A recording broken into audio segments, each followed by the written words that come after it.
हाय मंडळी, मी बनवणार आहे उपवासाचे शेंगदाणा लाडू। त्यासाठी 1 वाटी शेंगदाणे आणि 1 वाटी गूळ घेतलेला आहे मी। कढईत व्यवस्थित आपल्याला शेंगदाणे भाजून घ्यायचे, सोनेरी कलर येईस्तोवर। बघा मी आता उलटणीने हलवून घेत आहे, म्हणजे त्याच्या साली पटापट निघतात। आता आपले शेंगदाणे भाजून झालेलेच आहेत। आता मी परत उलटणीने त्याला, बघा कलर पण शेंगदाण्याचा चेंज झालाय। आता मी मिक्सरच्या भांड्यात शेंगदाण्याची साली काढून घेतल्यात। आता वाटण्यासाठी गूळ आणि शेंगदाणे टाकले आहेत।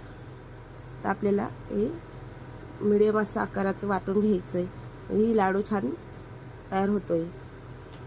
आता माझं वाटून झालंय, इकडे टाकले सारण। आता त्याचा व्यवस्थित लाडू वळून घ्यायचा आहे। थोडं गरम असतानाच आपल्याला लाडू बनवून घ्यायचे, म्हणजे लाडू छान होतात, एकदम पौष्टिक। बघा आता मी हाताने लाडू बनवून घेत आहे, तर एकदम मस्त। लहान मुलांना देखील खूप आवडतात, असं उपवासाला पण चालतात। बघा आता लाडू तयार झालेला आहे। असे एक एक एक एक करून सर्व लाडू मी तयार करून घेतलेत। आता मी लाडू डिश मध्ये काढून घेत आहे।